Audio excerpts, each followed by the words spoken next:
أعوذ بالله من الشيطان الرجيم بسم الله الرحمن الرحيم رب اشرح لي صدري ويسر لي أمري واحلل عقدة من لساني يفقهوا قولي۔ اے میرے رب میرا سینہ کھول دے اور میرا کام آسان کر دے اور میری زبان کی گرہ کھول دے تاکہ وہ میری بات سمجھ سکیں۔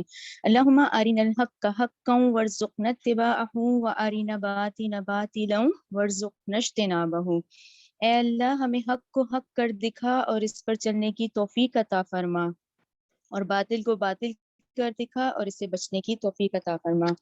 اللہم اجعل قرآن ربیع قلبی و نور صدری و جلاء حزنی و ذہب ہمی و غمی۔ اے اللہ اس قرآن کو میرے دل کی بہار بنا دے اور اس قرآن کو میرے سینے کا نور بنا دے اور اس قرآن کو میرے حزن و ملال اور میرے غم کے ہٹانے کا سبب بنا دے، آمین۔ آج انشاءاللہ اب سورہ یونس کی ہم آیت نمبر 75 سے شروع کریں گے۔ آیت نمبر 75 شروع کرنے سے پہلے ذرا سا ہم یہ ٹیبل ذہن میں رکھ لیں گے نا، تو ہمیں اب انشاءاللہ یہ آیات سمجھ آئیں گی۔ آپ لوگوں کے لیے یہ چیز نئی نہیں ہے، ہم لوگ پوری سورہ بقرہ ہم نے اس حوالے سے پڑھی ہے جس میں ہم نے سارا بنی اسرائیل کا پڑھا ہے، ٹھیک ہے نا۔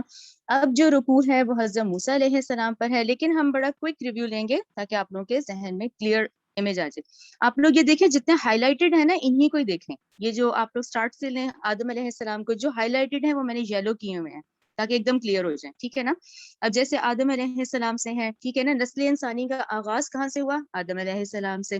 اچھا نوح علیہ السلام سے، اب کیونکہ سورہ اعراف آپ لوگوں نے پڑھ لی ہے تو آپ لوگ واقف ہے کہ بھی سورہ ہم نے اعراف میں پڑھا کہ نوح علیہ السلام انسانیت کے پہلے رسول ہیں، رائٹ؟ کلیئر ہو جاتا ہے نا کہ آدم علیہ السلام پہلے نبی ہیں، نوح علیہ السلام پہلے رسول ہیں، ٹھیک ہے نا۔ یعنی کہ یہ یہاں سے انسانیت کے پہلے رسول حضرت نوح علیہ السلام ہے، کلیئر ہو گیا۔ اچھا پھر آپ ایرو بھی کرتی جائیں گی تو کلیئر ہوتا جائے گا۔ اچھا پھر آپ کے جیسے رائٹ سائڈ پہ بالکل نیچے کر کے ہود ہائی لائٹ ہوئے ہوئے، ہود علیہ السلام بھی ہم نے پڑھ لیے سورہ اعراف میں۔ اب یعنی یہ دیکھیں نسل انسانی کا آغاز ہو گیا نا، ٹھیک ہے نا، یہ ایرو ہود علیہ السلام پہ آ گیا۔ آپ لوگوں کو کلیئر ہو رہا ہے کہ ہم نوح علیہ السلام، ان کے بعد ہود علیہ السلام آتے ہیں، ان کے بعد صالح علیہ السلام آتے ہیں، رائٹ؟ اب یہ مڈ پہ آ جائیں، صالح علیہ السلام آتے ہیں۔ اچھا نوح علیہ السلام، ہود علیہ السلام، صالح علیہ السلام کو ہسٹری میں پری ابراہیمک کہا جاتا ہے، حضرت ابراہیم سے پہلے۔ کلیئر ہو رہا ہے نا سب کو؟ آدم علیہ السلام، نوح علیہ السلام، ان کے بعد ہود علیہ السلام، ان کے بعد صالح علیہ السلام، یعنی یہ 3 کون ہے؟ یہ پری ابراہیمک ہیں، حضرت ابراہیم سے پہلے، یعنی نوح علیہ السلام، ہود علیہ السلام اور صالح علیہ السلام۔ اب آتے ہیں جو آج کا ٹاپک ہے وہ ابراہیم علیہ السلام سے ہم شروع کریں گے۔ یہ دیکھیں حضرت ابراہیم علیہ السلام۔ اچھا یہاں جو اہم نقطہ آپ لوگوں نے ذہن میں رکھنا ہے، ڈاکٹر اسرار کی رائے کے مطابق جو ہے، کیونکہ میں آپ لوگوں کو تھرو آؤٹ ڈیٹس بتا رہی ہوں نا کہ بھئی 5000 سال پہلے، 6000 سال پہلے، تو ڈاکٹر اسرار کہتے ہیں تمام مفسرین کا جو اجماع ہے وہ ہے ابراہیم علیہ السلام سے، یعنی اس سے پہلے اندازے ہیں، لیکن ابراہیم علیہ السلام سے آج تک یہ جو 5000 ایئرز ہے ان کی کلیئر ڈیٹس موجود ہیں آج۔ کلیئر ہو گیا نا؟ یعنی آج جو ہمارا ٹاپک ہے وہ ابراہیم علیہ السلام سے ہم شروع کریں گے۔ اچھا ابراہیم علیہ السلام کی وائف سارہ کی ہم بات کریں گے، ان کی جو وائف ہے جو کہ ان کی خاندانی بیوی ہے، رائٹ، سارہ علیہ السلام۔ اچھا یہ کہاں ہے؟ یہ لوگ فلسطین کے رہنے والے ہیں۔ ان کے بیٹے کون ہیں؟ اسحاق علیہ السلام ہے، رائٹ۔ اچھا اسحاق علیہ السلام کے بیٹے ہیں یعقوب علیہ السلام، رائٹ۔ اچھا یہ مسلسل انبیاء کا سلسلہ اب چل رہا ہے، ابراہیم علیہ السلام، ان کے بیٹے اسحاق، پھر ان کے پوتے یعقوب علیہ السلام۔ یعقوب علیہ السلام کو اللہ تعالیٰ نے 12 بیٹے دیے، رائٹ۔ یاد ہے نا سب کو کہ یعقوب علیہ السلام کا لقب اسرائیل تھا، تو ان کے 12 بیٹے بنی اسرائیل کہلائے گئے، اسرائیل کے بچے، ٹھیک ہے نا، بنی اسرائیل۔ ان 12 میں سے پھر ایک یوسف علیہ السلام ہے، ٹھیک ہے نا۔ اچھا یہ آپ لوگ انشاءاللہ سورہ یوسف پڑھیں گے تو ہمیں کلیئر ہو جائے گا۔ یوسف علیہ السلام کو ان کے بھائیوں نے جب کنویں میں ڈالا تو وہاں سے ایک قافلہ آیا جو کہ یوسف علیہ السلام کو مصر میں لے آیا، ٹھیک ہے۔ مصر میں کیسے پہنچے؟ اس قافلے کے تھرو پہنچے۔ جب وہ وہاں پہنچے اللہ تعالیٰ نے ان کو پھر حکومت کے عہدے میں سے ایک عہدہ دے دیا، ٹھیک ہے نا۔ حضرت یوسف کو اللہ نے ایک عہدہ دیا مصر میں، اسی لیے میں نے نیچے ایجپٹ لکھا ہے کہ آپ لوگوں کو کلیئر ہو کہ یوسف علیہ السلام جب ایجپٹ پہنچے ہیں، یعنی بنی اسرائیل جو یہ جو 12 بھائی ہیں ان میں سے ایک ایجپٹ آ گئے، تو انہوں نے اپنے 12 بھائی اور ماں باپ کو مصر بلا لیا۔ یعنی بات ہمیں سمجھ آتی ہے نا کہ یہ فلسطین کے رہنے والے تھے، یہ ایجپٹ پہنچ گئے، رائٹ۔ یہ ہبا نیچے ہے ایجپٹ، ٹھیک ہے نا۔ یوسف علیہ السلام جو ہیں یہ لوگ سارے ایجپٹ پہنچ گئے، یعنی بنی اسرائیل کہاں پہنچ گئے؟ ایجپٹ پہنچ گئے، ٹھیک ہے نا. یعنی کہ وہ بنی اسرائیل جو فلسطین کے رہنے والے تھے وہ سارے مصر آ گئے. یعنی بات کیسے ہوئی؟ حضرت یوسف نے اپنے ماں باپ اور سارے بھائیوں کو مصر میں بلا لیا. اچھا اب یہاں ہمیں پتہ چلتا ہے کہ 200-300 سال تو بہت اچھے گزرے، کیونکہ یہ انبیاء کی نسل سے تھے، سب جانتے تھے کہ یہ انبیاء کی نسل سے ہیں. لیکن جیسے آپ کو پتا ہے قومیت پرستی، نیشنلزم، وہ کیا ہوتا ہے کہ مصریوں کو احساس ہو گیا کہ یہ تو ہم میں سے نہیں ہے، یہ تو فلسطین کے رہنے والے ہیں، مصر تو اصل میں ہمارا ہے، ٹھیک ہے نا. پھر وہاں سے آپ لوگ ذہن میں رکھیں قبطی قوم کا، قاف دو نقطہ والا توئے بے چھٹی، قبطی سوری قبطی قوم کا، ٹھیک ہے نا. قاف بے توئے چھوٹی تھی، قبطی. یہ قبطی جب آئے نا وہ پھر ان کی حکومت آ گئی. اب یہ بنی اسرائیل جو کہ انبیاء کی نسل سے تھے، جو کہ سابقہ امت مسلمہ ہے، جو کہ ایک مسلمان قوم تھی، یہ لوگ کیا پس گئے، ٹھیک ہے نا. یعنی مسلم امہ پس گئی.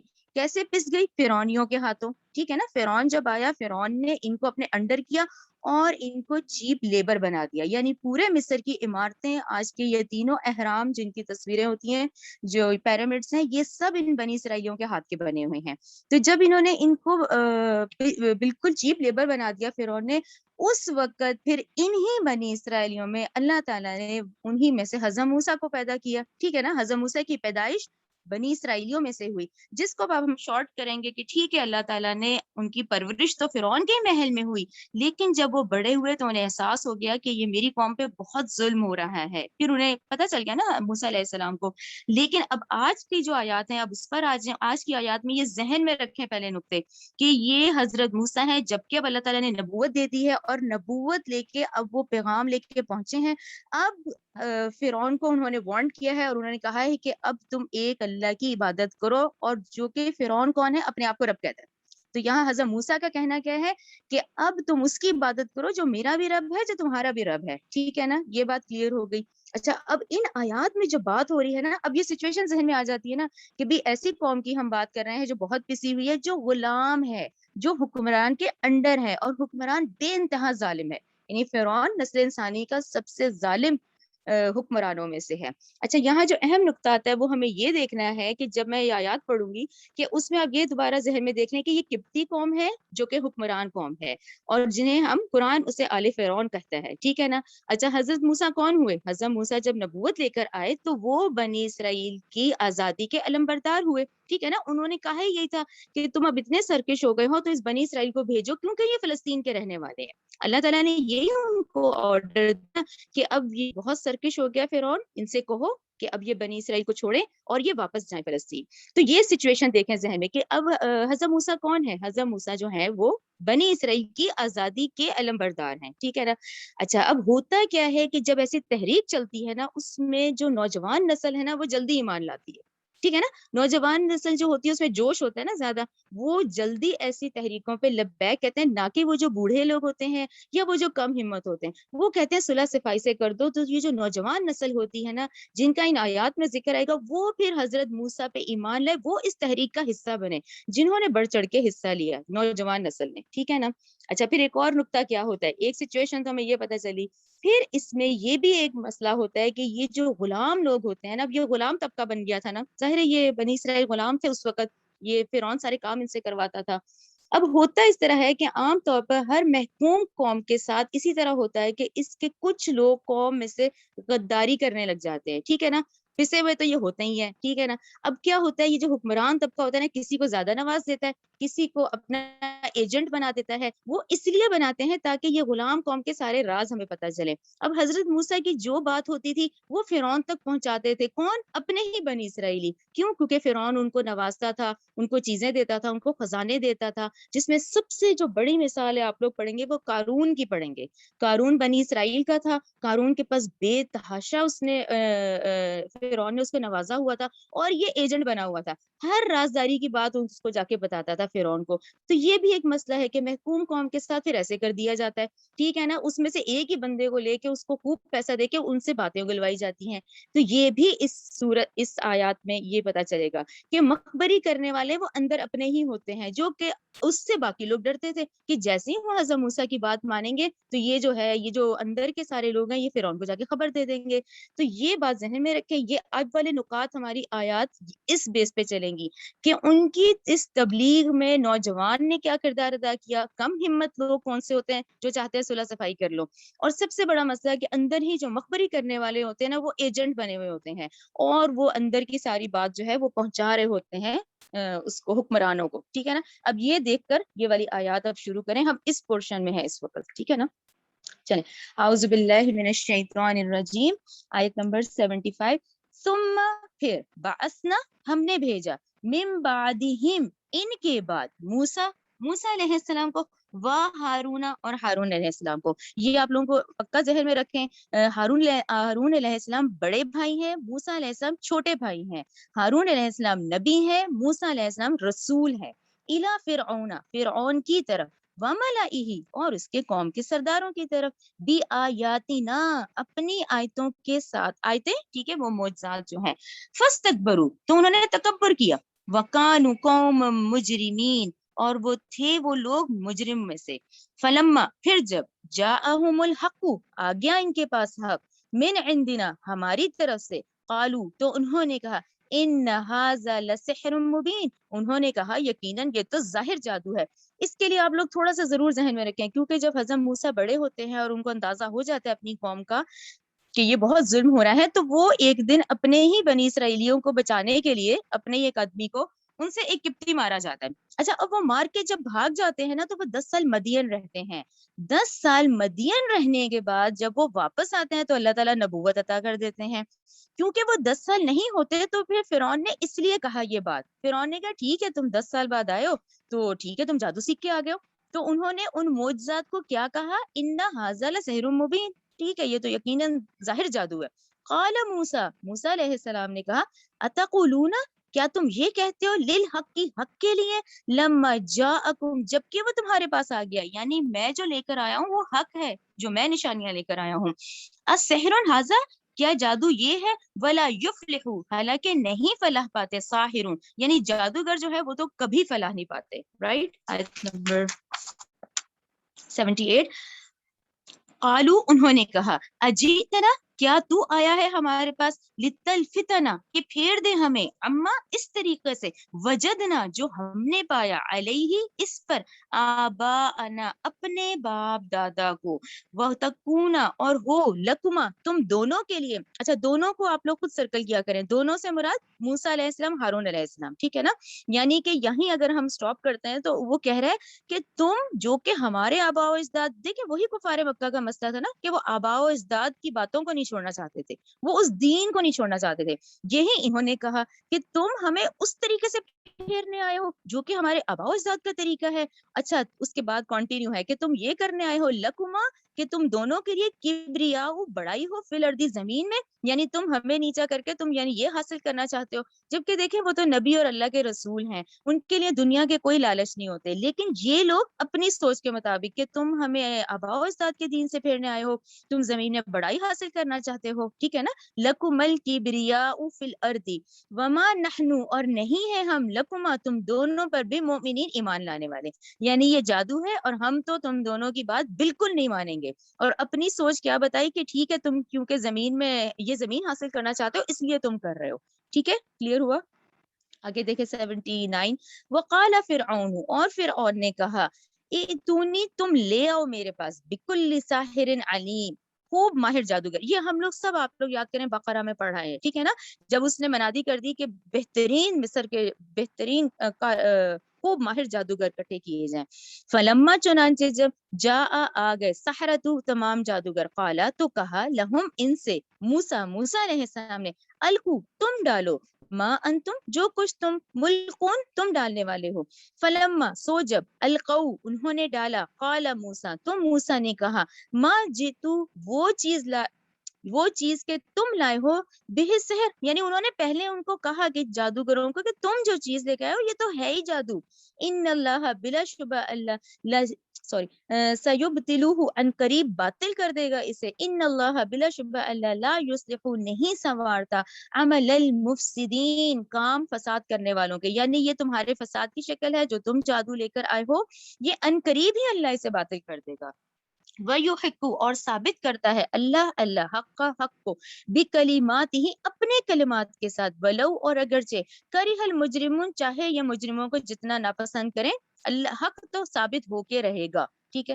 اچھا اب آ جائے آیت نمبر 83 کی طرف اور میرے وہ نوجوان والے پوائنٹس کی طرف کہ جب ایک انقلابی تحریک شروع ہوتی ہے تو اس میں نوجوان طبقہ ہے جو فوراً لبیک کہتا ہے، بوڑھے اور جو کم ہمت لوگ ہوتے ہیں وہ چاہ رہے ہوتے ہیں کہ مصلحتاً ہو جائے، تو اور وہ اب ڈرنے کی جب بات آئے گی تو وہ کیوں ڈرتے ہیں، کیونکہ وہ اندر ہی وہ لوگ غداری کرنے والے موجود ہوتے ہیں جن کو فرعون نواز رہا ہوتا تھا، ان کو انعامات دے رہا ہوتا تھا کہ ان کے اندر کے حالات بتاؤ، اس سے وہ ڈر رہے تھے کہ اب وہ موسیٰ علیہ السلام پہ ایمان لاتے ہیں تو ان کی ساری مخبری ہوتی ہے، ٹھیک ہے نا۔ آیت نمبر 83 فما آمنا پھر نہ ایمان لائے لی موسیٰ موسیٰ پر الا مگر ذریتن، اچھا ذریتن کا ترجمہ تو انہوں نے لوگ لکھا ہے لیکن آپ تمام مفسرین کا دیکھیں تو اس میں اس کو انہوں نے نوجوان طبقہ لکھا ہے کہ نہ ایمان لائے موسیٰ پر مگر نوجوان طبقہ، ٹھیک ہے نا۔ اس کے ترجمے میں ڈاکٹر اسرار کا جیسے ہم فالو کریں تو انہوں نے اس میں نوجوان طبقہ لکھا ہے کہ نوجوان طبقہ ہے وہ تھے من قوم ہی اس کی اپنی قوم میں سے ہی، یعنی اس کی اپنی قوم میں سے ہی نہ ایمان لائے مگر نوجوان لوگ، الا خوفن ڈرتے ہوئے، کیوں ڈر رہے تھے، کیونکہ ان کو پتا تھا کہ یہ مخبری ہمارے ہی لوگ کرتے ہیں، اور فرعون کو جس میں سب سے بڑا نام قارون کا ہے جو کہ قارون خود بنی اسرائیل کا تھا، آپ لوگ انشاءاللہ سورہ قصص میں بہت ڈیٹیل سے پڑھیں گے، ٹھیک ہے نا۔ اس قوم میں سے الا خوفن ڈرتے ہوئے، من فرعون فرعون سے، وملئہ اور اس کے درباریوں سے، اندیشہ تھا کہ ان کو یفتنہم کہ وہ فتنے میں ڈال دے گا انہیں، وان فرعون اور بلا شبہ فرعون لعال البتہ سرکشی کرنے والا تھا، فی الارض اس زمین مصر کی زمین پر، وانہ اور بے شک وہ لمن المسرفین البتہ حد سے بڑھنے والوں میں سے تھا۔ جس کا یاد رکھیں اللہ تعالیٰ نے یہی میسج دیا تھا کہ حضرت موسیٰ کو کہ اب یہ بہت سرکش ہو گیا، اب یہ بہت حد سے زیادہ بڑھ گیا ہے۔ وقال موسیٰ اور موسیٰ علیہ السلام نے کہا یا قومی اے میری قوم، ان کنتم اگر ہو تم، آمنتم تم ایمان لائے، باللہ اللہ کے ساتھ، فعلیہ تو اسی پر، توکلو تو تم توکل کرو، ان کنتم مسلمین اگر تم ہو فرما بردار تو اسی پر توکل کرو اللہ پر۔ فقالو تو انہوں نے کہا اللہ اللہ ہی پر، توکلنا ہم نے توکل کیا، ربنا اس آیت کو سب غور سے پڑھیں 85 کو، ربنا اے ہمارے رب، یعنی اب یہ وہ دعا کر رہے ہیں، ربنا اے ہمارے رب، لا تجعلنا نہ تو بنا ہمیں فتنۃ فتنہ لقوم ان لوگوں کے لیے ظالمین جو ظالم ہیں۔ اس آیت کو سمجھنا بڑا ضروری ہے، یہ جو 85 آیت ہے نا اس کو آپ لوگ ایسے غور سے سمجھے کہ اس کا ترجمہ کیا ہوا، انہوں نے کیا دعا کی ہے، انہوں نے یہ دعا کی ہے کہ اے ہمارے رب تو ہمیں ان ظالموں کے لیے تختہ مشق نہ بنا دے۔ اس کا میں آپ کو سمجھاتی ہوں، آپ نے جس نے سیرت پڑھی ہوگی، ہم ابو جہل سے اچھی طریقے سے واقف ہیں۔ ابو جہل نے کیا کیا تھا، جو آل یاسر خاندان تھا، حضرت یاسر، حضرت سمیہ، حضرت عمار، ان پہ بہت ظلم کیا تھا۔ اچھا اب آزمائش تو ابو جہل کی بھی تھی، ہے نا، اب آزمائش تو ابو جہل کی بھی تھی کہ ابو جہل نے ظلم کیا ان تین پر، ٹھیک ہے نا، حضرت عمار پہ بھی، حضرت سمیہ پہ بھی، حضرت یاسر پہ بھی، لیکن تختہ مشق کون بنا، یعنی وہ تو حضرت یاسر بھی بنے نا، حضرت یاسر حضرت سمیہ پہ، یعنی جو حضرت سمیہ کی شہادت ہے کہ وہ نیزہ ان کی شرمگاہ پہ اس نے مارا، تو تختہ مشق کون بنا، تختہ مشق جو ہے وہ حضرت یاسر حضرت سمیہ ہی بنے، تو یہ بہت بڑی آزمائش تھی، ٹھیک ہے۔ ابو جہل کے لیے یہ امتحان تھا کہ اس نے ظلم کیا، لیکن ظلم جن پر ہوا تو آزمائش تو ان کی بھی بہت سخت تھی، تو یہ دعا انہوں نے مانگی کہ اللہ تو نہ بنا ہمیں فتنہ ان لوگوں کے لیے جو ظالم ہے، یہ ان کا امتحان تو یہ ہے کہ یہ ظالم ہے، لیکن ہم پر بھی اتنی بڑی آزمائش ہوگی، ٹھیک ہے۔ بعد میں حضرت سمیہ اور حضرت یاسر کے درجات تو بہت بلند ہوئے، لیکن اس دنیا میں جو ان کی تکلیف تھی وہ بہت بڑی آزمائش تھی، تو آزمائش تو ان کی بھی ہوئی نا جن پہ ظلم ہوتا ہے، ٹھیک ہے نا۔ آیت نمبر 85 کہ اے ہمارے رب، ربنا لا تجعلنا فتنة لقوم الظالمین، کہ اے ہمارے رب تو ہمیں ان ظالموں کے لیے تختہ مشق نہ بنا دے۔ آیت نمبر 86 دیکھیں، وَنَجِّنَا اور تو نجات دے ہمیں برحمتک اپنی رحمت کے ساتھ، من القوم الکافرین ان لوگوں سے جو کافر ہوئے۔ 87 دیکھیں، وَأَوْحَيْنَا اور ہم نے وحی کی، الا موسیٰ موسیٰ علیہ السلام کی طرف، و اخیہ اور ان کے بھائی کی طرف، ان تبوا کہ تم دونوں بناؤ. اس آیت کو بھی بہت غور سے دیکھیں. تبوا کہ تم دونوں بناؤ، لقومکما اپنی قوم کے لیے، بمصری مصر شہر میں، بیوتن کچھ گھر بناؤ. ٹھیک ہے، اپنی قوم کے لیے کچھ گھر بناؤ مصر میں. وجعلوا اور تم بناؤ، بیوتکم اپنے گھروں کو، قبلتن قبلے کی جانب، یعنی اپنی جو گھر ہیں ان کی ڈائریکشنز ایسے بناؤ کہ ان کا رخ قبلے کی طرف ہو. وَأَقِیمُوا الصَّلَاةَ یعنی اس پورے اس دور میں بھی جبکہ ظلم ہو رہا ہے اس میں نماز قائم کرو. وَأَقِیمُوا الصَّلَاةَ اور تم نماز قائم کرو. وَبَشِّرِ الْمُؤْمِنِينَ اور خوشخبری دے دیجئے ایمان والوں کو، مومنوں کو. 87 آیت کیوں بہت اہم ہے، اس میں ہبہ آپ کو ذرا لگا دیں جو 87 والا میپ ہے، یہ بہت اہم آیت ہے اس لحاظ سے کہ یہ آخر کون سا قبلہ تھا، کیونکہ یہاں کوشچن اٹھتا ہے نا کہ بھئی یہ کون سا قبلہ تھا. یہ آپ پھر میپ دیکھیں، یہ میپ سے دیکھیں گے تو ہمیں کلیئر ہو جائے گا. ٹھیک ہے، کیونکہ ہم تو بنی اسرائیل کی بات کر رہے ہیں. دیکھیں اب ہائی لائٹڈ پورشن دیکھیں، ابراہیم علیہ السلام، ٹھیک ہے، اس کے بعد ان کے بیٹے اسحاق، یعقوب اور یوسف. اب ہم تو ہیں یہاں پر، ٹھیک ہے نا، یہ تو نسل در نسل چل رہے. اب ہم ہیں موسیٰ، اور ہم اس وقت آیات جو ہماری ہیں وہ چل رہی ہیں موسیٰ علیہ السلام اور ہارون علیہ السلام پہ. رائٹ، کلیئر نا، ایرو تو بعد میں ہے. اب آپ یہ دیکھیں کہ پہلے کعبہ کے معمار کون ہیں، معمار اول کون ہے کعبہ کے، حضرت آدم علیہ السلام ہے. رائٹ، ٹھیک ہے نا. اس کے بعد نوح علیہ السلام کے دور میں جب وہ آتا ہے طوفان نوح، تو پھر وہ کعبہ کی عمارت جو ہے پھر بہہ جاتی ہے، اور وہ جو بنیادیں ہیں ان کے اوپر مٹی آ جاتی ہے. ٹھیک ہے نا. پھر معمار ثانی کون ہے، ابراہیم علیہ السلام ہے. کعبہ کے، بیت اللہ کے معمار ثانی جو ہیں وہ ابراہیم علیہ السلام ہے. تو اس طرح سے کیونکہ یہ سابقہ امت مسلمہ جو بنی اسرائیل ہے، ان کا قبلہ بھی خانہ کعبہ ہی تھا اس وقت. تو جو ان کو کہا جا رہا ہے نا کہ یہ رخ کرو اور قبلے کی طرف اپنے گھر بناؤ، اس میں سب سے اہم یہ بات ہے کہ نماز کا اہتمام جمع ہی ہو. عبادت کے لیے ایک گھر ایسے بناؤ جہاں جمع ہو. کیوں؟ کیونکہ یہ تو وہی والی بات ہے، جب فرعون اتنا ظالم ہے تو عبادت کون کرنے دے گا. یہ بالکل ایسی ہے جیسے آپ لوگ سیرت پڑھے تو مکہ کا دور ہے. مکہ کے 12 سالوں میں دارالارقم تھا، دارالارقم میں ہی تمام لوگ جمع ہوتے تھے. اسی طرح اللہ تعالیٰ نے موسیٰ علیہ السلام اور ہارون علیہ السلام کو حکم دیا کہ اپنے گھروں کو قبلہ سمت بناؤ. تو یہاں یہ امپورٹنٹ ہے، اس کو ذہن میں رکھیں کہ اس وقت قبلہ ان لوگوں نے جو اپنے گھر بنائے وہ بیت اللہ کی طرف ہی بنائے. ہاں، یہ جو میں نے ایرو ہے یہ میں نے اس لیے کلیئر کیا ہے کیونکہ یہ سابقہ امت مسلمہ ہے جو آج ہم یہود کہلاتے ہیں، یہود جن کو کہتے ہیں. تو انہوں نے تو اپنا قبلہ ہیکل سلیمانی بنایا ہوا ہے نا، جبکہ موسیٰ علیہ السلام سے داؤد علیہ السلام کا ٹائم پیریڈ 1000 ایئرز ہے. ٹھیک ہے، 1000 سال بعد جب داؤد علیہ السلام آتے ہیں تو ہیکل سلیمانی کی وہ تعمیر شروع ہوتی ہے بیت المقدس کی، جس کو کمپلیٹ کیا ان کے بیٹے سلیمان علیہ السلام نے. اس لیے یہ نقطہ بہت اہم ہے یہاں، کیونکہ ایک دم ہمیں تو ذہن میں آتا ہے کہ یہ بیت المقدس، جبکہ بیت المقدس تو حضرت موسیٰ کے بعد 1000 سال بعد بنا ہے. رائٹ، یہ آپ لوگوں کو کلیئر ہو جائے گا. تو یہ جہاں قبلے کی بات ہو رہی ہے یہ قبلہ بیت اللہ ہی ہے. ٹھیک ہے، جس کے معمار اول جو ہیں وہ حضرت آدم ہے، اور معمار ثانی جو ہے وہ ابراہیم علیہ السلام ہے. یہ کلیئر ہو گیا. اور مقصد کیا ہے یہ بنانے کا؟ مقصد اس کا یہی ہے کہ ان گھروں میں تم لوگ جمع ہو اور اللہ کی عبادت کرو، کیونکہ فرعون اتنا ظالم ہے. تو ایسے ایسے گھر بناؤ اور ان کو قبلہ رخ بنا لو، اور وہاں تم اسی طرح مل کے ہی عبادت کرو. اس چیز کا اس چیز کا اہتمام رکھو. ٹھیک ہے، چلیں آیت نمبر 88 پہ آ جائیں. وقال موسیٰ اور موسیٰ نے کہا، ربنا اے ہمارے رب، انکا، اب آپ دیکھیں یہ کیسی پیاری دعا ہے. آپ دیکھیں کہ وہ کہہ رہے ہیں اے ہمارے رب، انکا بے شک تو نے، آتیتا دے دی ہے، فرعون اس فرعون کو، وملہ اور اس کی قوم کے سرداروں کو، زینتن اتنی زینت ہے، وہ اموالن ان کے اتنے مال ہیں، فی الحیات الدنیا اس دنیا کی زندگی میں. ربنا اے ہمارے رب، لیدلو تاکہ وہ گمراہ، یعنی یہ جو زینت، یہ جو محل، یہ جو اتنا فرعون کو دے دیا ہے، یہی تو یہ گمراہ کر رہے سے ان سبیلی کا، تیرے راستے پہ آنے سے. ٹھیک ہے نا، لوگوں کو تو وہی نظر آ رہا ہے، اس کے محل، اس کے باغات، اس کی چیزیں، اس کے تمام نہری نظام جو فرعون کا تھا. تو وہ اللہ تعالیٰ سے دعا کر رہے ہیں کہ اے ہمارے رب، تاکہ یہ گمراہ کریں اسے تیری راہ سے. ربنا اے ہمارے رب، ربنا تمس اے ہمارے رب، مٹا دے علی اموالہم ان کے مال، وشدد اور سخت کر دے علی قلوبہم ان کے دلوں کو، فلا یؤمنون کہ وہ ایمان ہی نہ لا سکیں. اب یہاں دعا کیوں مانگی گئی اس کو ذرا سا دیکھیں. آیت نمبر جو 88 ہے، دیکھیں ایمان کیا ہے. ہم یہی پڑھتے ہیں نا کہ ہم مکی دور میں کہ اللہ تعالیٰ نے کہا تم ایمان لے آتے ہو تمہارے پچھلے گناہ سارے معاف ہو جائیں گے. ٹھیک ہے نا. ایمان لانے کا مقصد یہ آپ ایمان لے آئے, آپ نے توبہ کر لی تو پچھلے گناہ معاف ہو جاتے ہیں.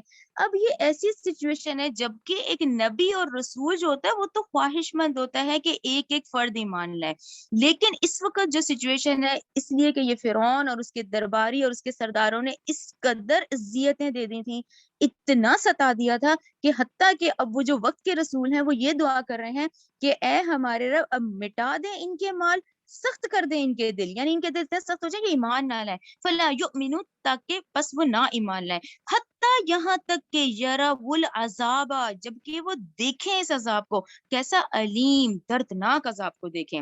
آیت نمبر 89 دیکھیں, قالا یعنی ان دونوں کی دعا سے اللہ نے کیا کہا, قالا اللہ نے کہا, قد تحقیق اجیبت قبول کر لی, ٹھیک ہے نا, وہ جو تم نے دعا کی ہے قبول کر لی, دعوتکما تم دونوں کی دعا, فاستقیما تو اب تم دونوں بھی ثابت قدم رہنا, یعنی یہ نہ ہو کہ جب عذاب شروع ہو تو تم لوگوں کے اپنے دل ایسے ہو جائیں تو تم لوگ کہو کہ نہیں نہیں اللہ ہم نے معاف کر دیا, نہیں, اللہ تعالیٰ نے کہا تحقیق قبول کر لی تم دونوں کی دعا, سو اب تم دونوں بھی ثابت قدم رہو, ولا تتبعانی اور مت پیروی کرو سبیل الذین ان لوگوں کے رستے کی, لا یعلمون جو علم نہیں رکھتے.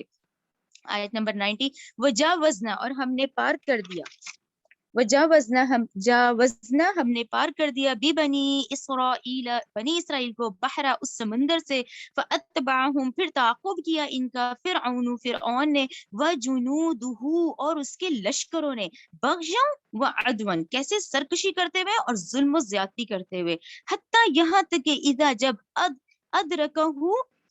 ادرکہ الغرق پا لیا اس کو غرقابی نے, قالا تو فرعون نے کہا, اب آپ دیکھ رہے ہیں یہ سچویشن پوری وہی دیکھیں سورہ بقرہ میں ہم جیسے پڑھ رہے ہیں کہ جب وہ سمندر پھٹا, اب یہ پوری بنی اسرائیل نکل گئے جن کی تعداد 6 لاکھ بتائی جاتی ہے, اور جب فرعون اور اس کا لشکر آ گیا تو کیا ہوا, اب اس وقت اس کی آنکھ کا وہ پردہ ہٹا کہ اب اس کو نظر آ گیا کہ یہ کیا ہوا. دیکھیں یہ وہ کنڈیشن ہے جب انسان کا آخرت کا موت کا نزع کا وقت ہوتا ہے, یہ نزع کا وقت تھا اس کا, کہ جب وہ ہماری آنکھ کا وہ پردہ ہٹ جاتا ہے غیب کا, کہ جب ہمیں یہ سامنے کی حقیقت دکھتی ہے.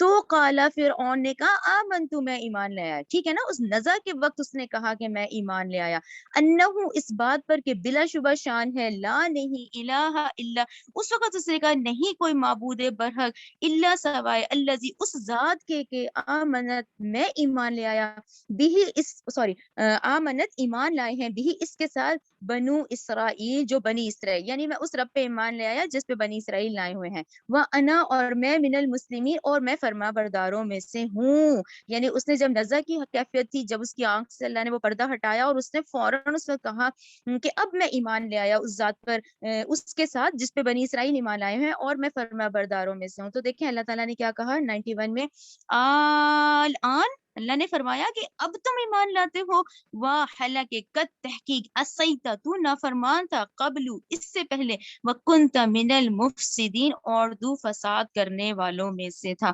تو یہ دیکھیں بہت اہم آیت ہے, یہ جو ایمان ہے نا, ایمان کا فائدہ ہم نے جو اٹھانا ہے نا اس دنیا میں, وہ اس وقت غیب کے پردے میں اٹھانا ہے. یہ جو ایمان بالغیب ہمارا چل رہا ہے نا, اس میں ایمان ہمیں کام آئے گا. دیکھیں کتنی بڑی آیت اللہ تعالیٰ نے بتا دی کہ اس نے نزع کے عالم کے وقت جب وہ ایمان لایا تو اس کا ایمان لانا اس کو فائدہ نہیں دیا گیا.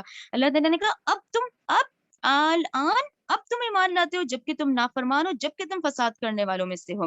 آیت نمبر 92 دیکھیں, فَالْيَوْمَ چنانچہ آج, نُنَجِّی کا ہم نجات دیں گے تجھے, یعنی تجھے سمندر سے نکال کے باہر پھینک دیں گے, بِبَدَنِی کا تیرے بے روح بدن سمیت, یعنی بے روح یعنی بدن سمیت, لِتَکُونَ تاکہ تو ہو جائے, لمن ان کے لیے جو خلفکا جو تیرے پیچھے آنے والے ہیں, یعنی دیکھیں ہم نسل انسانی مسلسل جو تیرے پیچھے آنے والے ہیں, آیتن یہ ان کے لیے نشانی ہو, وَإِنَّ اور بے شک, کثیرم من الناس بہت سے لوگ, ان آیاتنا ہماری نشانیوں سے, لغافلون البتہ غافل ہیں. یہ آپ ہبہ پک لگا لیں اس میں,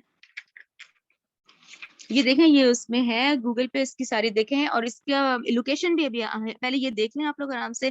یہ مجھے میں نے نوٹ کیا ہے, یہ مجھے پتا چلا ہے کہ اس میں نا 1907 میں یہ آج جو مقام ہے اس کا نام ہے جبل فرعون. جبل فرعون میں سے اس کی یہ باڈی نکلی ہے, اور یہ دیکھیں جبل فرعون کی پک ہے. آج جو ہے نا اگر آپ لوگ گوگل پہ سرچ کریں تو جبل فرعون پہ اس کی باڈی دیکھیں, اللہ تعالیٰ نے بہتی ہوئی آ گئی تھی, اور وہاں سے جب اس کے اوپر سے پٹیاں اور یہ اتاری گئی ہیں تو یہ نمک لگا ہوا تھا اس کے اوپر پوری باڈی پہ جمی ہوئی. تو یہ جبل فرعون ہے, یہاں کنارے پر اس کی باڈی آ کے رکی ہے. اور دیکھیں اس کی آج اللہ تعالیٰ نے عبرت ہم لوگوں کے لیے کہ یہ پیچھے آنے والوں کے لیے بہت بڑی نشانیاں ہیں. اور دیکھیں اللہ تعالیٰ نے کہا پھر بھی بہت سارے لوگ ہماری ان آیتوں سے غافل ہوتے ہیں, تو ضرور اس کو ذہن میں رکھیں. دیکھیں آج بھی قاہرہ میں اس کی یہ باڈی اللہ نے محفوظ کی ہوئی ہے, اور یہ قرآن کے معجزوں میں سے ہے کہ آپ سوچیں 1442 سال پہلے یہ آیات نازل ہوئی ہیں, اور اس کی باڈی جو پھر ڈسکور ہوئی ہے وہ اب ہوئی ہے. یہ 80s میں ہوئی ہے, لیکن جو بیسکلی جو پٹیاں کھول کہ اس کی جو شکل آج انٹرنیٹ پر ہے نا, وہ اس کی تاریخ 1907 بتائی گئی ہے. یہ میں نے نوٹ کیا تھا, ٹھیک ہے, کہ جب اس ممی میں سے یہ پٹیاں اتاری گئی تو یہ بالکل انہوں نے کہا کہ اس کی تہیں جمی ہوئی تھی نمک کی, ٹھیک ہے نا. تو یہ ہمارے لیے بھی عبرت ہے, کیوں؟ کیونکہ اللہ تعالیٰ نے کہا ہم تیرے جسم کو اسی لیے رکھیں گے کہ یہ پیچھے آنے والوں کے لیے یہ نشانی ہے, لیکن بہت سے لوگ ہماری ان نشانیوں سے البتہ غافل ہیں, ٹھیک ہے. یہ بہت معجزوں میں سے ایک معجزہ ہے جو کہ یہ آج آپ لوگ سرچ کریں تو یہ باڈیز کی وہاں پہ ہے قاہرہ میں. آیت نمبر 93 دیکھیں, وَلَقَدْ البتہ تحقیق بَوَّانَا ہم نے ٹھکانہ دیا. اچھا یہ پھر سارا ذہن میں رکھیں بقرہ والا کہ دیکھیں یہ لوگ وہاں سے نکلے, پھر اللہ تعالیٰ نے ان کو تورات دی, رائٹ. جب یہ لوگ جب یہ دریا پھٹا ہے اور جب یہ لوگ صحرائے سینا کی طرف گئے ہیں, تورات تب دی گئی ہے, ٹھیک ہے نا. پھر ہم نے ان کو ٹھکانہ دیا, یہ یاد ہے نا آپ لوگوں کو, یہ پھر بنی اسرائیل سارے فلسطین پہنچ گئے تھے. البتہ تحقیق ہم نے ٹھکانہ دیا بنی اسرائیل کو مبوعہ ٹھکانہ صدقن اچھا, ورزقناہم ہم نے ان کو رزق دیا من الطیبات پاکیزہ چیزوں میں سے. فمختلفوا کو پھر سرکل کریں کہ پھر نہ انہوں نے فمختلفوا پھر نہ انہوں نے اختلاف کیا, حتیٰ یہاں تک کہ جاءہم العلم حتیٰ کہ ان کے پاس علم آ گیا.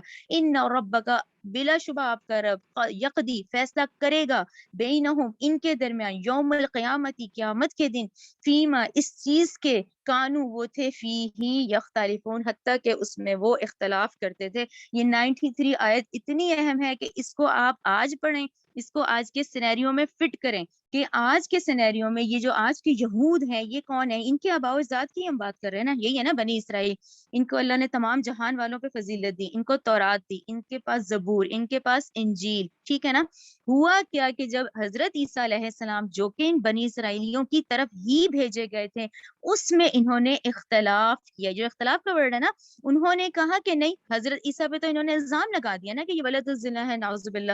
حضرت مریم علیہ السلام پہ بہتان لگا دیا, رائٹ. سورہ نساء 157 156 158 آپ لوگ پڑھیں, وہ تینوں ڈیٹیلڈ ہیں کہ جب انہوں نے الزام لگا دیا مریم علیہ السلام پہ اور عیسیٰ علیہ السلام پہ, اس وقت یہ بنی اسرائیلی ہی تھے جو کہ حضرت عیسیٰ پہ ایمان لائے تھے.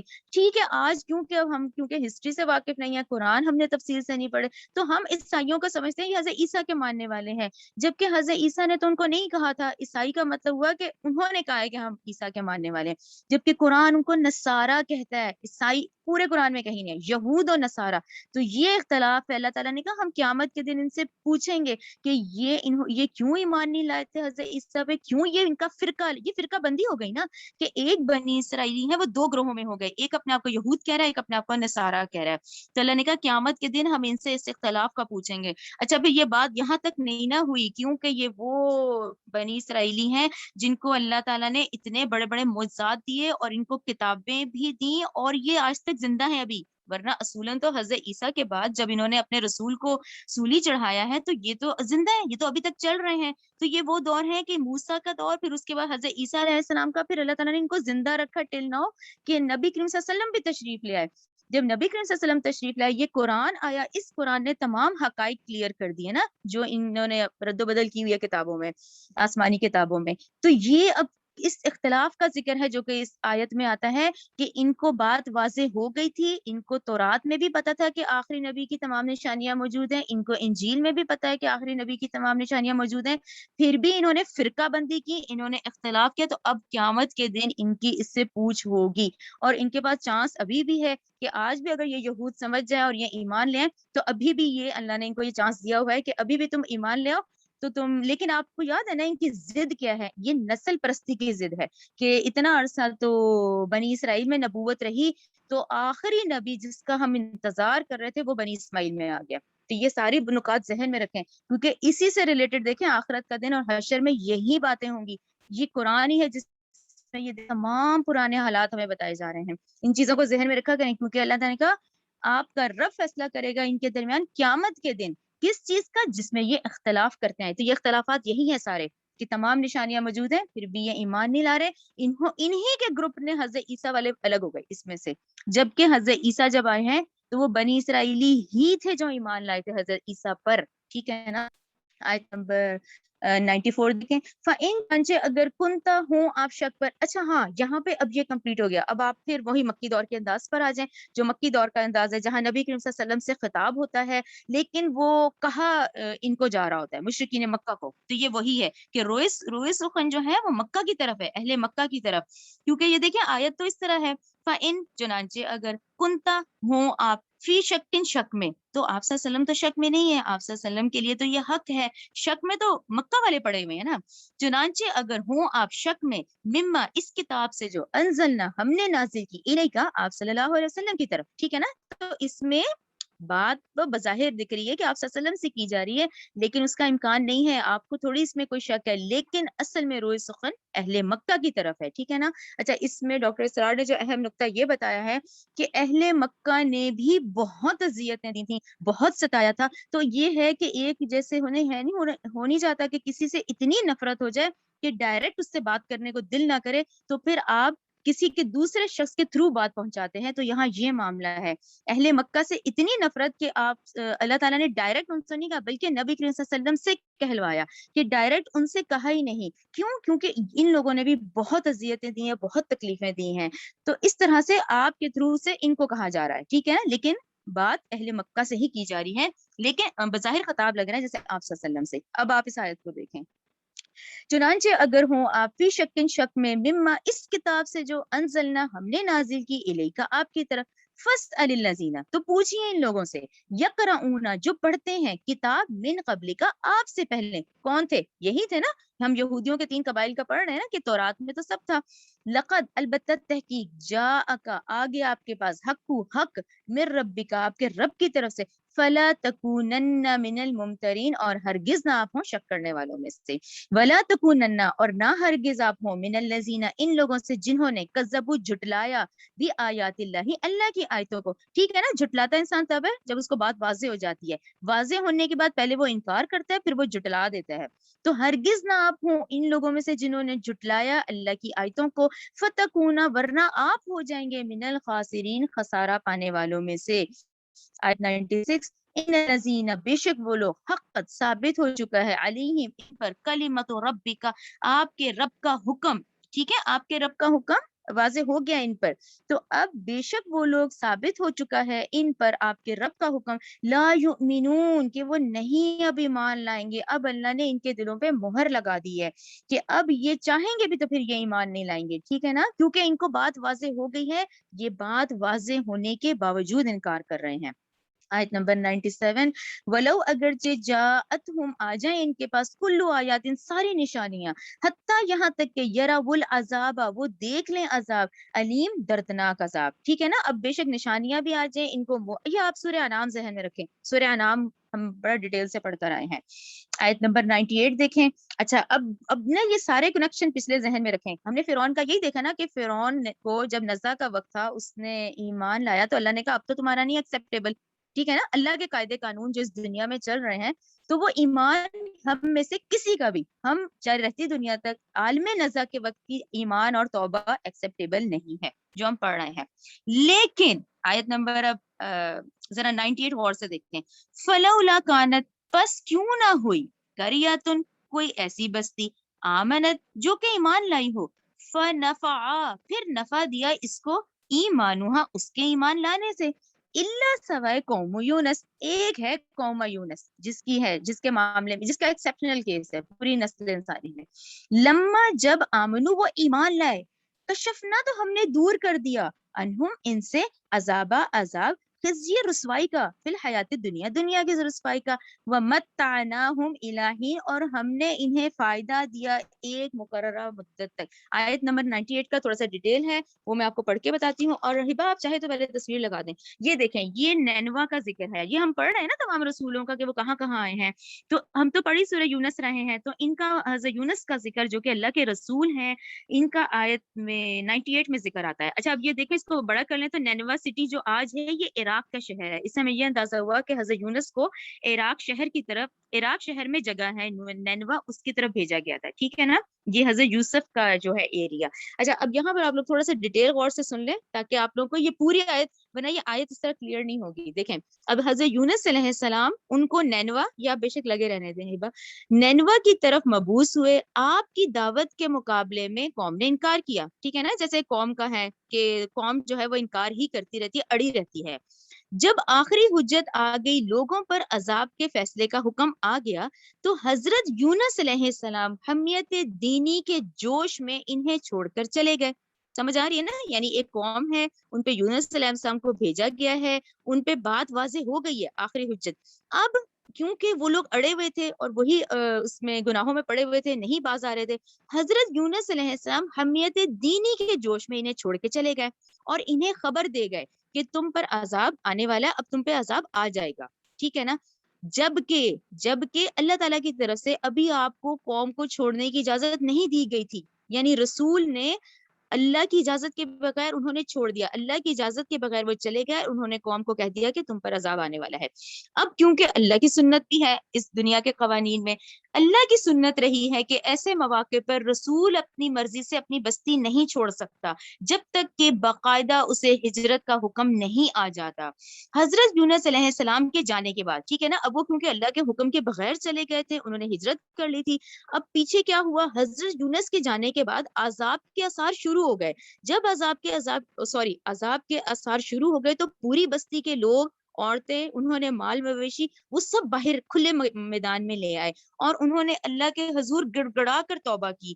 اللہ کے قانون کے مطابق تو عذاب کے آثار جب شروع ہوتے ہیں تو نہ ایمان فائدہ دیتا ہے نہ توبہ قبول ہوتی ہے، مگر کیونکہ یہاں رسول سے ہوا کہ رسول جو ہے وقت سے پہلے ہجرت کر کے جانے کی وجہ سے اس قوم کے لیے نرمی کا پھر معاملہ ہوا اللہ تعالیٰ کی طرف سے.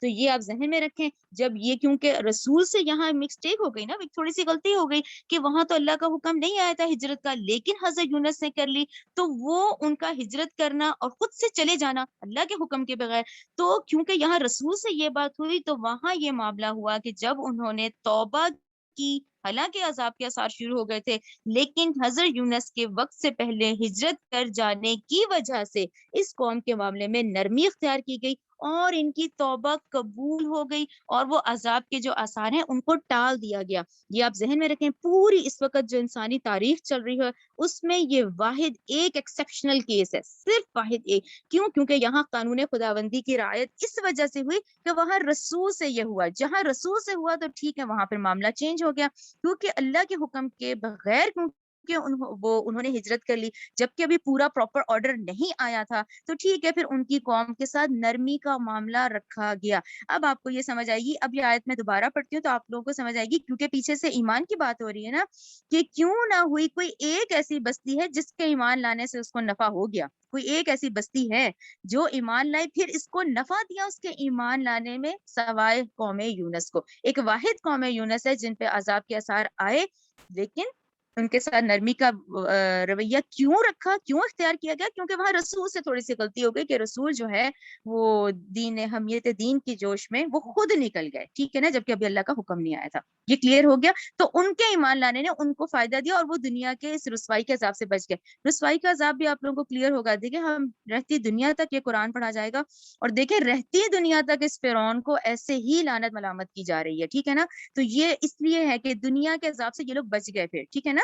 تو ہم نے دور کر دیا ان سے عذاب رسوائی کا دنیا کی زندگی میں اور ہم نے انہیں فائدہ دیا ایک مقررہ وقت تک. ٹھیک ہے، آیت نمبر 99 دیکھیں، وَلَوْ شَاءَ رَبُّكَ، اگر چاہتا آپ کا رب، لَآمَنَ تو ایمان لے آتے، من جو لوگ فی الارض زمین میں ہیں، کلہم جمیعاً سب کے سب. ٹھیک ہے نا، یہ آیت ہم نے پہلے بھی پڑھی ہوئی ہے، آپ لوگ یاد کریں سورہ انعام میں ہم نے پڑھی ہوئی ہے.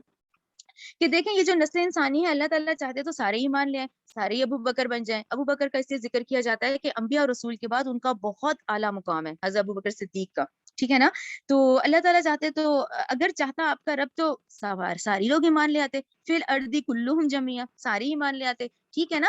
لیکن یہاں امتحان ہی اس دنیا میں آنے کا یہی ہے کہ حق کا طالب کون ہے، حق کے جو طلبگار ہیں انہی کو ہدایت دی جائے گی. یعنی یہ زبردستی گن پوائنٹ والا معاملہ نہیں ہے کہ جی زبردستی تم کرو، نہیں، یہی تو اختیار ہے آپ کے اور میرے پاس کہ تم گناہ کر سکتے ہو تو کر لو، تم نیکی کر سکتے ہو تو کر لو. ٹھیک ہے نا. تم گناہ کا رستہ اختیار کرو گے ہم وہ بھی آسان کر دیں گے، تم نیکی کا رستہ اختیار کرو گے ہم وہ بھی آسان کر دیں گے. تو حق کے طلبگار تو تمہیں بننا ہے.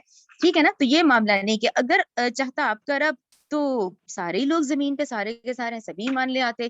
افا انتا، کیا پھر آپ تکرہو مجبور کریں گے الناس لوگوں کو، حتیٰ یہاں تک کہ یکونوا مؤمنین، حتیٰ کہ وہ مومن بنے. تو یہ مجبوری کا معاملہ نہیں ہے، یہ زبردستی کا نہیں ہے. یہ حق کے طلبگار، ایمان بالغیب، ایمان بالرسالت، ایمان بالآخرہ، یہ سب کا اپنا اپنا انفرادی اور اجتماعی معاملہ ہے. انفرادی طور پہ ہر ایک، اور اجتماعی طور پہ چاہے قوم، چاہے ملک، چاہے ہم امتیں بھی تو کتنی ہیں نا اس دن ہوں گی. تو یہ انفرادی اجتماعی دونوں معاملات ہیں، لیکن یہاں مجبور کرنے والی بات نہیں ہے، یہاں حق کے طالب بننے والی بات ہے. ٹھیک ہے نا. یہ آپ لوگ سورہ تحریم، ہاں رائٹ، ہم سورہ انعام میں پڑھ کر آئے یہ والا. سورہ انعام میں ہم نے یہ پڑھا ہے. چلیں آیت نمبر 100 پہ آ جائیں. وما کانا، نہیں ہے ممکن، لنفس، کسی نفس کے لیے، ان یہ کہ تؤمنا، کہ وہ ایمان لائے، الا مگر باذن اللہ، اللہ کے حکم کے ساتھ. ویجعل، اور ڈالتا ہے اللہ، رجس، پلیدی، عذاب، علی الذین، ان لوگوں پہ، لا یعقلون، جو اپنی عقل نہیں استعمال کرتے، جو عقل نہیں رکھتے. آیت نمبر 101. قل، کہہ دیجئے، قل انظروا، کہہ دیجئے کہ تم دیکھو، یعنی آپ صلی اللہ علیہ وسلم کہہ دیجئے تم دیکھو اور غور کرو، ماذا، جو کچھ ہے، فی السماوات والارض، جو کچھ آسمانوں میں ہے، جو کچھ زمین میں ہے، وما تغنی، نہیں فائدہ دیتی، آیت، نشانیاں، وانظروا، اور تنبیہات، ان قومین، ان لوگوں کو جو لا یؤمنون، جو ایمان نہیں لاتے.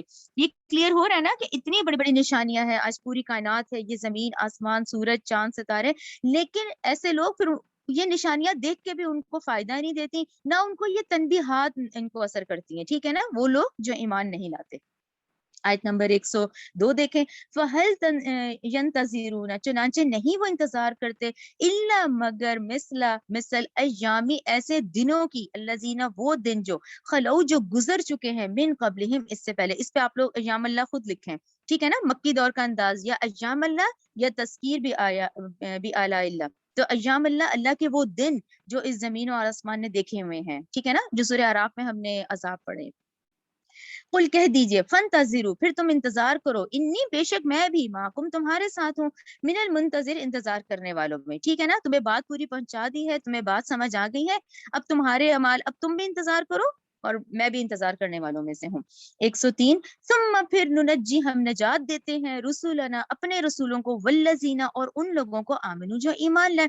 ٹھیک ہے نا. ہم نے یہ معاملہ تھرو آؤٹ دیکھا نا سورہ اعراف میں کہ ٹھیک ہے اللہ تعالیٰ نے قوم نوح کو، قوم عاد کو، قوم سمود کو، ٹھیک ہے، جو ایمان والے تھے، پھر اللہ نے ان کو ہی بچایا، پھر باقی ساری بستی جو ہے وہ ختم ہو گئی.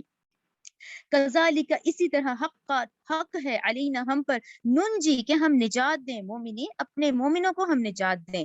قل، کہہ دیجئے، یا ایھا الناس. اب آپ دیکھیں ہم اینڈ کی طرف ہیں تو انداز بھی اینڈ جیسا ہی ہے. یہ جیسے سورت اینڈ ہے تو کہا جا رہا ہے یا ایھا الناس، اے لوگو، ان کنتم، اگر ہو تم، فی شک، یعنی اگر تم ابھی بھی شک میں ہو، من دینی، میرے دین کے متعلق، فلا اعبدو، تو نہیں میں عبادت کرتا، الذین، ان لوگوں کی، جن کی، تعبدون، تم عبادت کرتے ہو، من دون اللہ، اللہ کے سوا، ولیکن، اور لیکن، اعبد اللہ، میں تو عبادت کرتا ہوں اللہ کی، الذی، وہ جو، یتوفاکم، جو وفات دیتا ہے تمہیں. ٹھیک ہے نا. اپنے تمام تم شرکا کو دیکھ لو، کوئی ایک تم میں سے ایسا نہیں ہے جو زندگی دے یا تمہیں وفات دے، لیکن میرا رب کون سا ہے؟ میرا رب تو وہ ہے کہ الذی، جو، یتوفاکم، جو وفات دیتا ہے تمہیں، وامرت، اور میں حکم دیا گیا ہوں، ان، اس بات کا، اکون من المؤمنین، کہ میں ہو جاؤں مومنوں میں سے.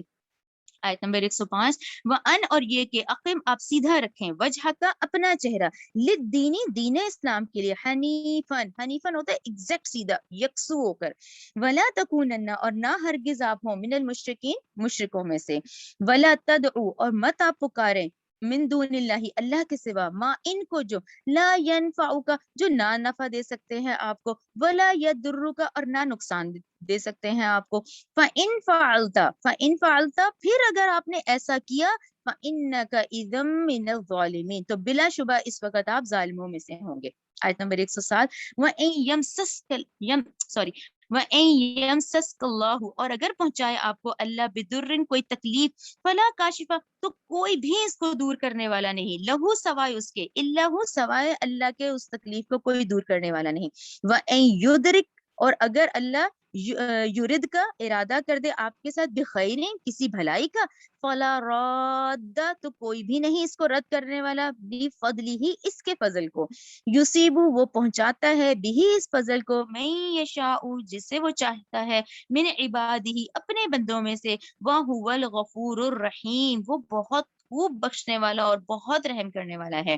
آیت نمبر 108 قل کہہ دیجئے یا ایھا الناس اے لوگو قد تحقیق جاءکم الحق یہ اب جیسے کہا نہیں جا رہا کہ آ گیا ہے تمہارے پاس حق یعنی یہ قرآن من ربکم تمہارے رب کی طرف سے فمن اہتدی چنانچہ جس نے ہدایت کو اپنایا فانما تو یقینا یہتدی لنفسہ یہ بہت اہم نقطہ ہے. دیکھیں یہ سب کی انفرادی محنت ہے کہ ٹھیک ہے چنانچہ جس نے اس ہدایت کو یہ قرآن تو سب کے پاس ہے نا ٹھیک ہے نا اس میں سے ہدایت لینی ہم نے ہے جو کوشش کرنی ہے وہ ہم نے کرنی ہے ٹھیک ہے نا جیسے صحابہ نے کی ٹھیک ہے نا کتنی محنت ہے کتنی اس میں آزمائشوں سے گزرے انہوں نے وہ محنت کی ہدایت کو حاصل کرنے کے لیے جو محنت کرے گا ہدایت حاصل کرے گا تو یہ تدی لنفسہ ہی تو وہ ہدایت کو اپنائے گا اپنے ہی نفس کے لیے اس کا فائدہ اسی کو ہی ہوگا.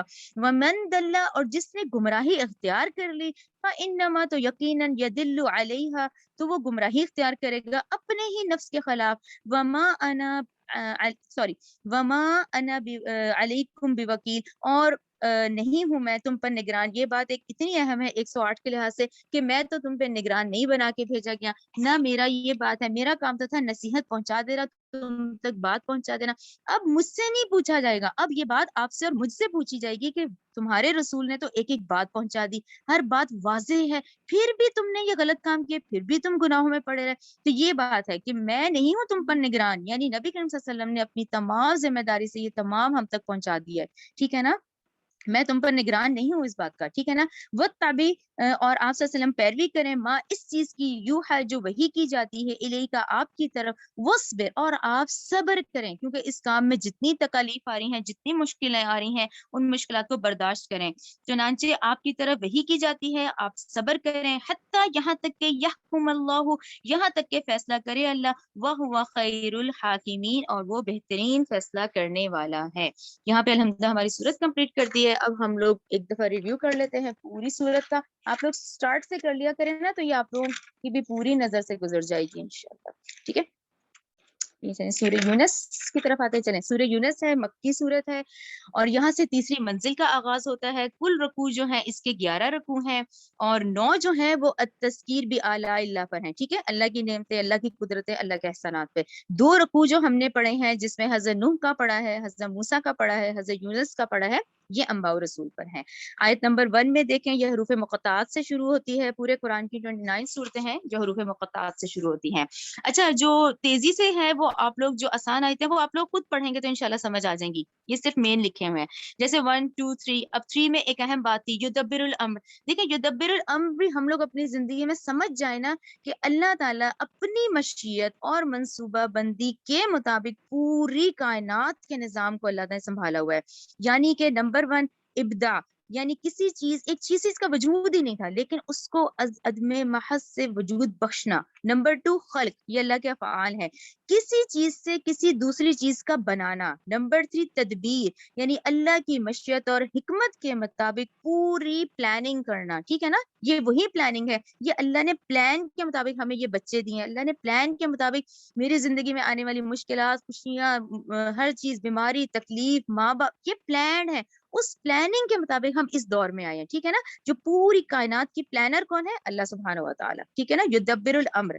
پھر اس کے بعد 4 5 6 till 9 یہ آپ لوگ پڑھیں گے تو انشاءاللہ سمجھ آ جائے گا. آیت نمبر 10 پہ آ جائیں. وہ لوگ جو جنت میں پہنچ جائیں گے، یعنی 10 میں پھر اللہ تعالیٰ نے کہا تم میں سے پھر وہ لوگ جو کامیاب ہو جائیں گے اور جنت میں پہنچ جائیں گے، تو وہاں بھی وہ کیا کریں گے؟ اللہ کی تسبیح کریں گے، سبحانک اللہم. وہ کہیں گے کہ اللہ تو ہر عیب ہر نقص سے پاک ہے، ٹھیک ہے نا. آیت نمبر 11 پہ آ جائیں. آیت نمبر 11 میں اللہ تعالیٰ نے انسان کی جلد بازی کا کہا ہے کہ یہ انسان بڑا جلد باز ہے، یہ چاہتا ہے کہ جو میں کروں مجھے اس کے جلدی سے نتائج مل جائیں. لیکن اللہ تعالیٰ بہت حکیم ہے، وہ خوب جانتا ہے کہ کس کام کو کس طرح سے انجام دینا ہے. تو اللہ تعالیٰ نے کہا اگر اللہ تعالیٰ بھی تم انسانوں کی طرح تم لوگوں کی غلطیوں پہ جلدی پکڑتا تو، ٹھیک ہے نا. تو اللہ تعالیٰ انسان کی غلطیوں اور برائیوں کے بدلے فوراً نتائج نہیں فوراً دیتا، ٹھیک ہے نا. کیونکہ اگر اتنی ہی تیزی سے ہمیں بھی اپنے جرائم کی سزائیں مل جاتی تو ہماری تو مہلت عمر ختم ہو جاتی. تو یعنی کہ اس کا مطلب کہ ہم لوگ جو غلطیاں اور یہ کریں، ہمیں جو مہلت دی جاتی ہے، اگلا دن دیا جاتا ہے، اس پہ ہم اللہ تعالیٰ سے معافی مانگ لیں. آیت نمبر 12 13 14 14 پھر یہی کہ یہ خلافت ارضی جو ہے آج ہم انسانوں کے پاس ہے. آیت نمبر 15 پھر آ جائیں. پھر ہاں، یہ کفار مکہ نے کیا کہا تھا کہ یہ قرآن بہت سخت ہے، اس کے احکامات بہت سخت ہیں، تو تھوڑا کمپرومائز کیا جائے. تو یہ باطل کا طریقہ ہوتا ہے. باطل یہی چاہتا ہے کہ مجھ سے پوری دنیا نہیں چھوڑی جا رہی، کچھ کچھ کر لو. جبکہ قرآن یہ نہیں کہتا، قرآن اسٹریٹ فارورڈ ہے، ٹھیک ہے نا. تو ان میں کفار مکہ نے کہا تھا کہ یہ قرآن بہت سخت ہے، اس میں اس کو یہ یعنی اس میں تھوڑا چینج ہونا چاہیے، اس میں تھوڑا کمپرومائز ہونا چاہیے. آیت نمبر 16 پہ آ جائیں. ہاں، آیت نمبر 16 میں ہم نے پڑھا تھا کہ کفار مکہ کو کہا جا رہا ہے کہ نبی کریم صلی اللہ علیہ وسلم 40 سال تم میں رہے ہیں، نہ وہ شاعر تھے نہ وہ جادوگر تھے، تو تم عقل سے کام نہیں لے رہے کیا؟ پھر آیت نمبر 17 18 19 پہ آ جائیں. 19 بہت اہم ہے، جسٹ لائک سورہ بقرہ 213 کہ پہلا انسانی جوڑا جو ہے وہ آدم علیہ السلام اور اماں حوا کا ہے. ان کا دین بھی دین اسلام تھا. اس کے بعد اختلافات کیوں ہوئے؟ یہ جہاں جہاں آباء و اجداد کی وہ تمام چیزیں، جیسے اب دیکھیں نا، فرعون آباء و اجداد کو نہیں چھوڑنا، یہ کفار مکہ آباء و اجداد کو نہیں چھوڑنا. تو یہ ہوگا کہ کون سی نسل تھی بھی جس نے اللہ کا پیغام صحیح آگے نہیں پہنچایا. یہ ہماری بہت بڑی ذمہ داریوں میں سے ہے کہ ہم اپنی اولاد کو اللہ کا صحیح دین پہنچائیں، ٹھیک ہے نا. اپنے آباء و اجداد والا نہیں، جو اللہ نے قرآن اور جو احادیث سے ہمیں پتہ چلتا ہے وہی دین اس آگے اولاد کو پہنچائیں، کیونکہ یہ ہماری ذمہ داری ہے. یہ اولاد اللہ تعالیٰ اسی لیے دیتے ہیں کہ اس کو میرا فرما بردار بنا کے دکھاؤ، یعنی اس کو اسی طرح دین اسی طرح آگے ان کو پہنچایا جائے جیسا کہ قرآن کے اندر ہے اور احادیث میں ہے. آیت نمبر 20 سے اب آپ لوگ 28 پہ آ جائیں. ہاں، 28 اس لیے اہم ہے کہ اس میں پتھر والے بتوں کا نہیں ذکر آ رہا، اس میں لائیو آ رہا ہے یہ جو اولیاء اللہ اور اللہ کے بزرگوں کو جو ان کی عبادت کرنا شروع کر دیتے ہیں لوگ، جس میں سب سے بڑی مثال آج ہمارے پاس حضرت عیسیٰ کی ہے کہ حضرت عیسیٰ علیہ السلام جو ہیں آج اتنی بڑی کرسچن کمیونٹی ہے جنہوں نے انہوں نے حضرت عیسیٰ کو اللہ کا بیٹا بنایا ہوا ہے، اور وہ حضرت عیسیٰ کو سمجھتے ہیں کہ اللہ حضرت عیسیٰ کی فارم میں آ گئے تھے. تو یہ ہمارے پاس بہت بڑی مثال عیسائی کمیونٹی کی ہے جو کہ مور دین 2 بلین ہے اس وقت. پھر 31 پہ آ جائیں. 31 پہ مشرکین مکہ بھی اللہ تعالیٰ کی تمام صفات کو جانتے تھے کہ اللہ تعالیٰ نے کہا ان سے پوچھو تمہیں رزق کون دیتا ہے، ان سے پوچھو کہ زمین آسمان کی قبضہ قدرت کس کے پاس ہے، ان سے پوچھو تمہاری آنکھ اور کان کس کے قبضہ قدرت میں ہے. اللہ تعالیٰ نے کہا ان سے پوچھو کہ زندہ کو مردہ اور مردہ کو زندہ کون کرتا ہے، تو وہ کہیں گے کہ اللہ ہی ہے، ٹھیک ہے نا. پھر اس کے بعد آپ لوگ آ جائیں 38 آیت کی طرف. 38 پہ پھر چیلنج ہے کہ ٹھیک ہے تم سارے مل جاؤ اور ایک اس جیسی صورت بنا کے لاؤ، ٹھیک ہے نا. یہ چیلنج پہلے بھی ہم نے بقرہ میں پڑھا ہوا ہے. پھر اس کے بعد 38 کے بعد آپ لوگ آ جائیں 45 کی طرف. 45 میں پھر قیامت کے دن کی کیفیت ہم نے پڑھی کہ بھئی ہم یہ جو دنیا میں اس وقت وقت گزار رہے ہیں اور یہ جو عالم برزخ کا وقت ہے، یہ پورا وقت جو ہے جب انسان اس دن اللہ کے سامنے کھڑا ہوگا تو وہ کہے گا یہ میں صرف دن کی ایک گھڑی گزار کر آیا ہوں، دن کی بھی ایک گھڑی، ٹھیک ہے نا. تو اور وہاں سب ایک دوسرے کو ہم پہچان رہے ہوں گے. پھر آ جائیں آیت نمبر 57 58 کی طرف، جس میں ہم نے دل کے امراض کا ذکر کیا تھا. دل کے امراض کون سے ہیں؟ نفرت کرنا، کینہ رکھنا، حسد رکھنا، جلن رکھنا، ریاکاری کرنا، دولت سے محبت، اولاد سے محبت، بیوی کی شوہر اور شوہر کی بیوی سے محبت، خیالات میں شہوت کا آ جانا اور جائیداد سے محبت کرنے لگ جانا اور اس دنیا سے محبت کرنے لگ جانا. تو اللہ تعالیٰ نے کہا اگر یہ دل کے امراض ہوں گے تو پھر ہدایت نہیں آئے گی. یہ دل کے امراض صاف ہوں گے تو پھر قرآن کی ہدایت آئے گی، تو ہم اس کو پریکٹیکلی کر سکیں گے، ٹھیک ہے. اچھا، پھر اللہ تعالیٰ نے 58 آیت میں ہمیں کہا کہ تمہیں خوشی منانی ہے تو فرح کا مطلب خوشی سے پھولے نہ سمانا، تو تم مناؤ، جشن مناؤ اپنے اس کو کہ تمہیں اللہ تعالیٰ نے قرآن جیسی دولت دی ہے. پھر آ جائیں 68 کہ اللہ تعالیٰ نے کہا کہ شان سے بہت بڑا ہے کہ اسے اولاد کی حاجت ہو. ٹھیک ہے. پھر آ جائیں وہی حضرت نوح کے والا 70 سے ہم نے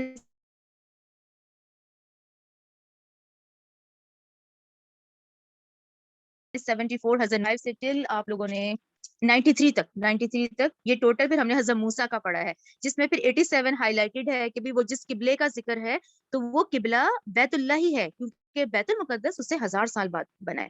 پھر اس کے بعد ہم نے فرعون کی باڈی کا بھی پڑھا ہے جو 92 آیت میں ہے سورہ یونس کی، کہ ہم نے اس کی بدن کو محفوظ کیا ہوا ہے عبرت کے لیے. اس کے بعد ہم نے حضرت یونس علیہ السلام کا پڑھا ہے 94 سے 98 تک سارا. اور یہ پورا ایکسیپشنل کیس ہے، پوری انسانی تاریخ کا ایکسیپشنل کیس ہے کہ عذاب کے آثار آئے اور پھر ان کی جو توبہ قبول ہوئی جسٹ اس لیے کہ وہاں رسول سے یہ ہوا کہ اللہ تعالیٰ کے حکم کے بغیر انہوں نے ہجرت کر لی تھی حضرت یونس سے. ٹھیک ہے. اور اس کے بعد 109 تک ہماری آج کی صورت ہے. چلے یہاں الحمدللہ صورت کمپلیٹ ہوتی ہے. ربنا تقبل منا انک انت السمیع العلیم وتب علینا انک انت التواب الرحیم سبحانک اللہم وبحمدک اشہد ان لا الہ الا انت استغفرک واتوب الیک.